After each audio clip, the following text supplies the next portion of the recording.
I was looking at my portfolio last week, staking on few chains, some LP positions, a bit sitting in Aave, the usual. And I started doing the math on what I was actually earning, not the numbers the dashboard was showing me, the real numbers. After token price drops, after impermanent losses, after the chain I'm staking on lost 30% against the dollar this year, the honest answer was kinda uncomfortable. So I started to look at what else exists, what sits next to crypto but isn't crypto. And I ran into something almost nobody in the space is talking about. It's been around for 20 years, the EU regulates it, BlackRock just spent $12 billion to get bigger in it, and it's only now starting to show on chain. It's called crowdlending. That's why today let's go through it. No selling, no promises, just what it is, how it works, where are the risks, and why it suddenly matters. So crowdlending literally means collective lending. A bunch of investors pool their capital and finance a loan to a real business through an online platform. And you might ask, the bank in the middle? No, it's not there. The platform is just a marketplace. It connects you, the investor, directly to borrower.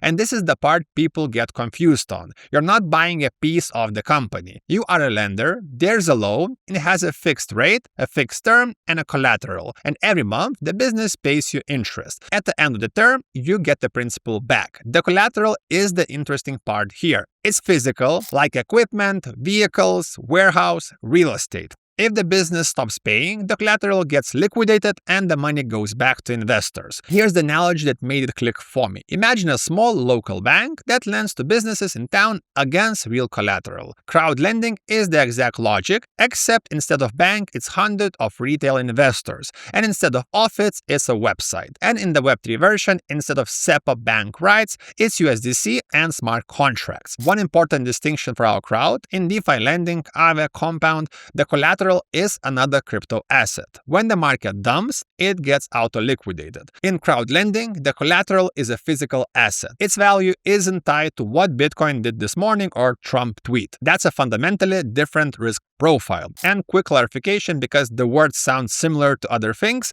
crowdlending is not crowdfunding. For example, Kickstarter is crowdfunding. You give money, you get a product. Crowdlending, you get your money back with interest. And it's not a venture capital, you're not buying equity, it's not staking. The yield doesn't come from a protocol printing tokens, it comes from a real business paying you out of the real revenue. And it's not a DeFi protocol. The borrower isn't a smart contract. It's a company with an address, financial statements, assets pledged as collateral. And here's what surprised me the most. Crowdlending isn't new.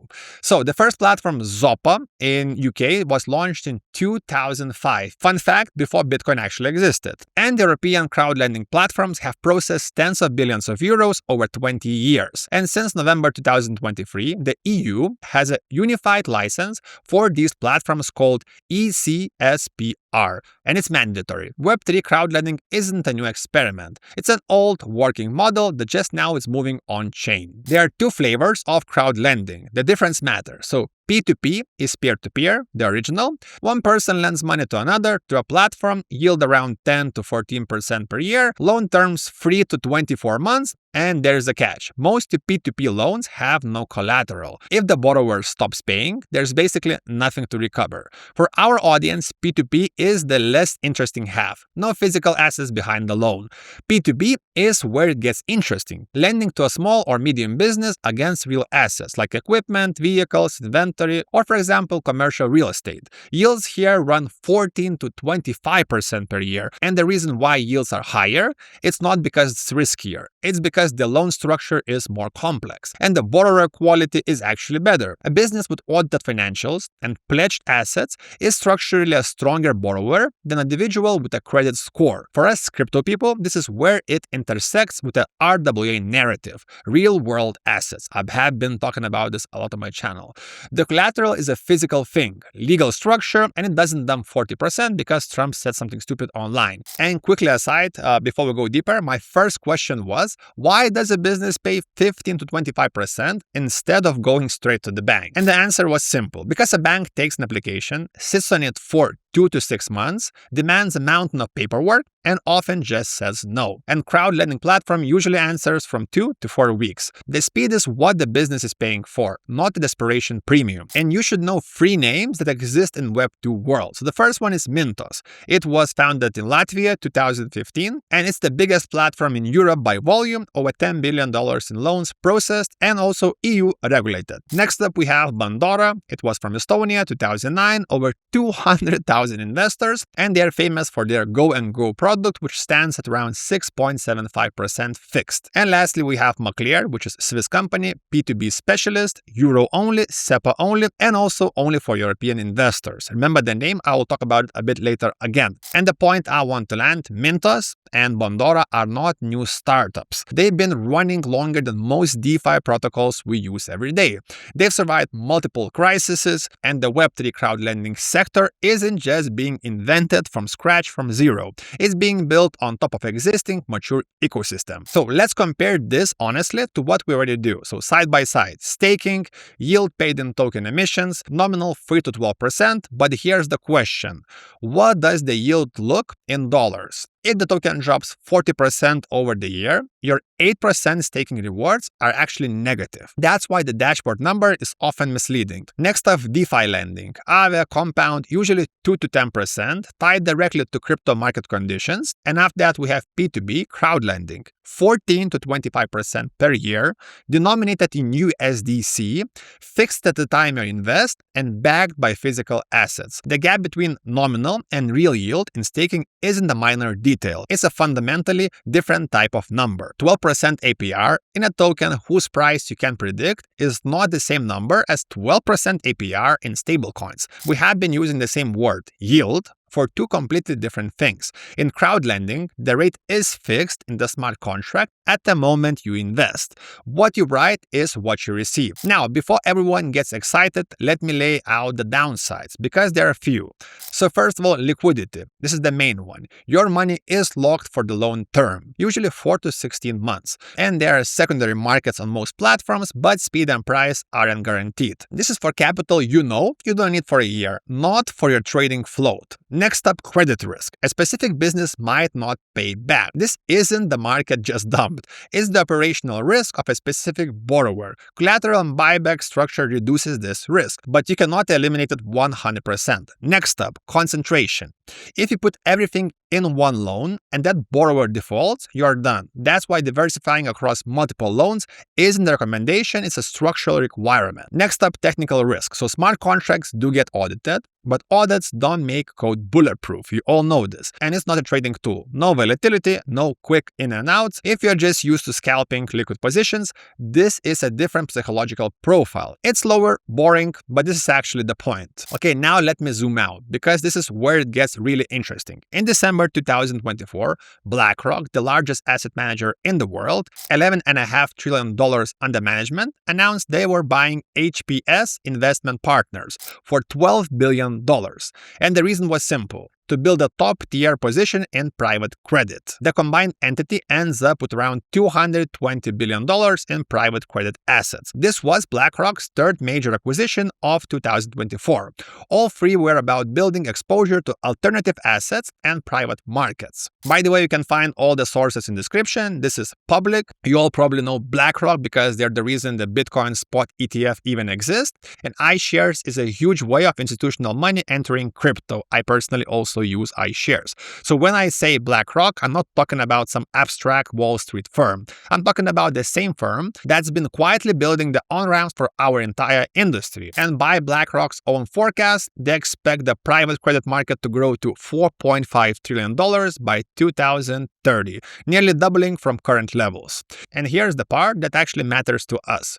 Private credit at institutional level, what BlackRock is doing, and crowdlending at the retail levels, what we're talking about, are the same mechanics. It's lending to businesses against real assets, just different scale. The funds get in through private deals starting at $50 million. Crowdlending platforms let you in with $50. When BlackRock puts $12 billion into building this capability, That's the signal. This asset class is going mainstream faster than the most people in crypto have noticed. Okay guys, one more zoom out because this is the part I think most people miss. Most crypto capital today circulates inside the crypto ecosystem itself. We buy tokens with tokens, we stake tokens to earn more tokens, we farm tokens to buy even more tokens, but the real economy, actual businesses, actual jobs, actual goods, receives basically nothing from this. That's a structural problem. Eventually the music has to be playing for something. According to the World Bank, the global financing gap for small and medium businesses is over $5 trillion per year. This is how much capital small businesses need, but just cannot get it. And not because they're bad business, because the banking system can't service them efficiently. Web3 infrastructure opens a different option. An investor sitting anywhere in the world can finance a specific business in Europe directly through a smart contract without any bank intermediaries, no cross-border friction. That's a structural change how the capital moves. And it's not theoretical, it's actually working. And one more quick angle. Crypto got criticized constantly for being disconnected from the real world, from being this virtual casino. But Web3 crowdlending is one of the few sectors where the answer to that criticism is just, look what's happening. Cryptocurrency funding a real European business that needs working capital. That's not a speculation. That's finance doing what finance is supposed to do. But this brings me to my next question. If this is so promising, why aren't there 50 Web3 crowdlending projects? And the honest answer, it's hard. It's really hard.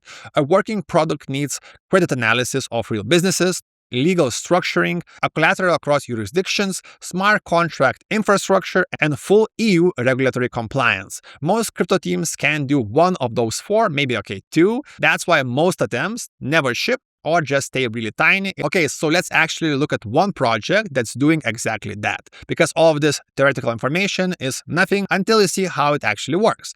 So the platform I have been digging into, it's called 8Lens. Quick disclosure, this video is a partnership with them. They reached out, the topic was interesting enough that I wanted to make the whole video anyway. Here's what makes it worth a look. So remember Maclear I mentioned in the beginning, the Swiss P2B crowdlending platform I mentioned. 8Lens is the Web3 expansion of Maclear's. Same team, same underwriting model, same legal infrastructure, but now USDC instead of Euro. Base blockchain, which is Coinbase layer 2 instead of SEPA wires. Plus smart contract with open code and independent audits. Maclear has been running this model in Europe for years, close to anyone without European bank account. 8Lens is the version that's actually open to a global crypto audience. And this platform has been live for over a year. Not just a white paper, not just a concept, but real loans, real payments, and real borrowers. And here's the really important structural part.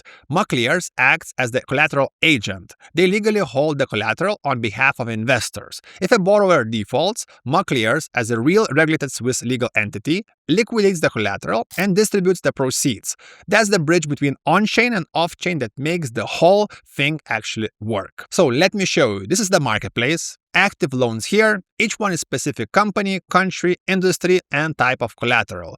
Credit ratings range from AAA, AAA, down to D. The rate, the term, and not just an abstract protocol. Actual businesses with the names and addresses, and when you expand the card, you see full details. Borrower documents, collateral type and valuations, financial metrics. Everything is open. You don't need to ask anyone. Every payment is verified on the blockchain. You just open the Explorer and you see the transactions. You don't have to trust the platform on its word. The chain is the receipt. By the way, they also have mobile app too, so you can see portfolios, active loans, payment history. Also, quick note about the safety and security.